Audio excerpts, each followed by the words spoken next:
Bonjour, donc une rapide vidéo pour vous présenter un tout nouveau module dans la gamme F5 qui s'appelle WebSafe et plus communément appelé au sein du Big IP Fraud Protection Service. Donc FPS.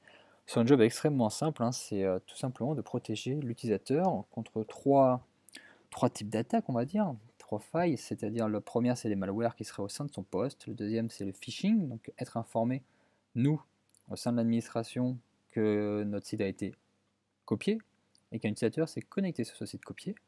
Et troisièmement, c'est pour l'intégrité des données, l'échange d'informations entre un client et notre infra. Donc, ce que l'on va faire là, la vidéo, c'est que concerne le phishing. Donc, on va voir comment protéger son site web contre le phishing et surtout être informé lorsque quelqu'un le télécharge et s'en sert. Donc, j'ai provisionné le FPS et j'ai mis l'ASM, mais l'ASM n'est pas du tout obligatoire, j'aurais très bien pu mettre un LTM. Donc, pour faire simple, dans mon infrastructure, j'ai quoi? J'ai un Big IP, j'ai un serveur de back-end en 1534, c'est un serveur extrêmement simple sur lequel on peut se connecter, voir des transactions. Jusque-là, rien de bien compliqué. Et j'ai juste fait du reverse proxy dessus, donc on voit bien que 10.115.134 c'est mon membre et que j'ai mis une VIP en 10.115.136. Bon, jusque-là, rien de nouveau. La nouveauté, elle est ici. Elle est dans le FPS. J'ai créé une policy, d'accord, anti-fraude, que j'ai appelé l'Orax anti-fraude profil. Et j'ai mis l'URL qui m'intéressait. Donc ça se rapproche un peu d'un WAF hein, quand même, hein. Ça reste quelque chose d'explicite. Donc j'ai dit que la login.php, parce que si on regarde bien, c'est login.php qui m'intéresse, hein, c'est vraiment cette page-là, le reste je m'en moque, hein. Ce que je veux c'est protéger ma page de login contre le phishing, donc j'ai tout simplement créé une entrée pour login.php et j'ai précisé que sur cette page je voulais faire de la détection de phishing. J'aurais très bien pu faire du malware ou même de l'application layer encryption. Moi c'est le phishing qui m'intéresse. Donc je laisse les trois cases cochées par défaut, mais en gros je vais t'informer lors de la copie et je vais t'informer lorsque les credentials ont été volés. Et pour ça, pour savoir si les credentials sont volés, il va falloir que j'identifie que l'utilisateur a saisi ces credentials. Donc pour ça, c'est extrêmement simple, hein, il suffit de démarrer un Chrome, par exemple, hein, peu importe, vous pouvez démarrer n'importe quel browser et faire un inspect élément. Et en fait, ce qui m'intéresse, moi, ce que je veux savoir, c'est comment s'appelle ce champ en fait. Si un utilisateur saisit quelque chose en username, je veux être informé. Donc pour ça, je prends la petite loupe, je me mets dessus, et je vois qu'en tout cas, ce paramètre s'appelle username. Donc, dans ma configuration, dans les paramètres, je rajoute username et je coche cette case-là. Je veux que ce soit l'identité, donc ça me permet d'identifier l'utilisateur en fait, savoir qu'il a saisi quelque chose sur le site copié, et surtout envoyer une alerte à l'alerte serveur. Et l'alerte serveur, il est ici. C'est un outil que vous ne connaissez pas encore, ça se met on-premise ou ça peut se mettre dans notre SOC. Et en fait, le Big IP communique avec cet alerte serveur à chaque fois qu'un site est volé ou qu'un utilisateur s'est connecté sur un site volé. Donc, cette politique, on voit bien qu'elle est extrêmement simple, rien de bien compliqué, hein. J'ai juste créé login.php, j'ai rajouté un paramètre en disant que je voulais que ce soit identifié comme username et en informer l'alerte serveur. Ensuite, il ne me reste plus qu'à mettre cette politique sur le VS. Donc dans mon VS, je vais dans la brique sécurité et je mets la policy anti-fraude. Rien de plus compliqué, d'accord? C'est extrêmement simple. Donc, si je démarre un Chrome, j'ai volontairement modifié mon fichier host pour que le portal.f5demo.com pointe sur le 10.115.136, d'accord? Bon, donc là, en fait, je suis bien, là, je passe par le Big IP, hein, parce que je suis bien sur le 10.115.136. Donc vous voyez, hein, l'expérience utilisateur ne change rien, on a beau avoir appliqué un profil d'antifraude, l'expérience est exactement la même. Ce que veut faire l'utilisateur, le hacker, c'est qu'il va vouloir télécharger cette page. Donc pour ça, il va utiliser des outils qui sont disponibles sur le marché pour télécharger la page. Bon, il y en a un, HTTrax en est un, peu importe. Et donc, RP, donc je mets un nom, 3, et donc il va télécharger la page. Bon, je vais déjà la récupérer, c'est celle-ci, il la met dans son aspirateur, c'est parti, ça télécharge. Donc ça télécharge tous les fichiers, les CSS, les PNG, les photos, tout ce qu'il y a d'intéressant sur la page login.php et tout ce qui en fait référence. D'accord? Donc je laisse télécharger,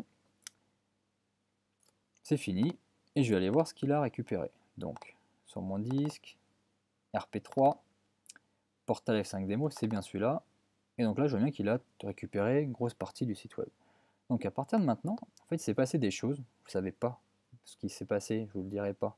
Parce que le but, c'est quand même de protéger le code source. Mais en gros, il s'est passé quelque chose. C'est que maintenant, à partir de maintenant, je suis informé que le site a été téléchargé. Donc, si l'utilisateur, si le hacker teste son download, comme je suis en train de le faire là, automatiquement, j'en suis informé. Donc là, on m'informe, en tout cas, qu'il y a eu un phishing de détecté. Alors si on regarde un peu plus près l'alerte URL, on se rend compte qu'en fait c'est bien, si vous regardez bien, c'est bien une page locale. D'accord, on voit bien que le hacker a démarré en tout cas le login.html sur sa page locale, sur son poste de travail, pour vérifier la conformité. Et là c'est parfait, c'est exactement ce que je voulais. Donc ce que je vais faire ensuite, c'est que je vais copier ce contenu sur mon serveur web. Donc pour ça, j'ai un serveur web qui se trouve sur internet, 10.115.134, dans lequel je vais copier ce contenu. Donc je l'ai déjà fait, d'accord, j'ai déjà copié ce contenu sur ce serveur.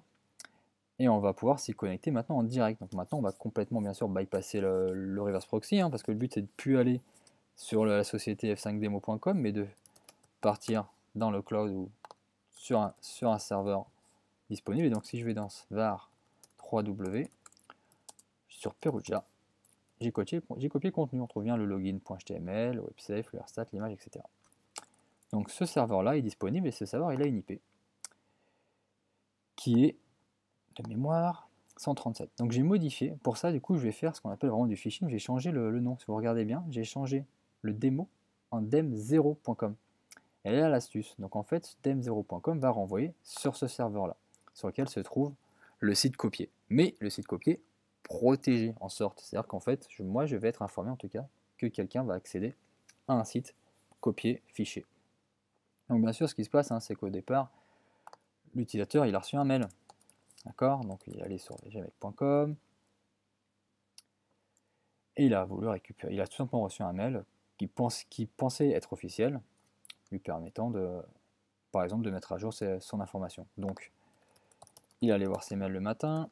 Donc là, on va voir ça, gmail.com.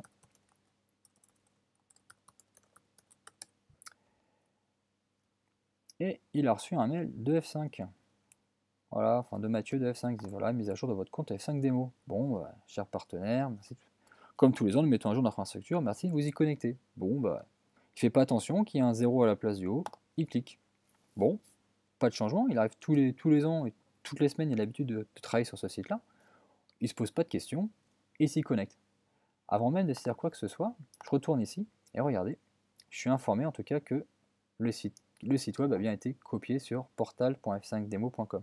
Donc j'ai l'information en tout cas du host. Donc, nouvelle information. En tout cas, je sais que maintenant que cette URL-là, ce FQDN-là et cette URL complète portent mon site. Et donc, elle est accessible d'un point de vue public. Et hélas, je ne sais pas, mais je saisis mon login et mon password. Et croyant me retrouver sur mon site de démo, en fait, il ne se passe rien. Par contre, derrière, il y a eu un script. Le hacker a récupéré mon login et mon password. Mais nous aussi. Et regardez bien, on est informé sur Phishing User. On est informé que l'utilisateur user a saisi son login et son password.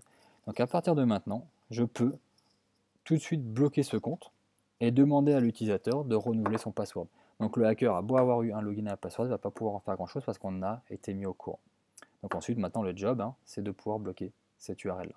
Vous avez vu, c'est extrêmement simple, d'accord. J'ai pas fait grand chose, j'ai juste fait une petite configuration sur la login.php ou la login.html, la page de login du site web.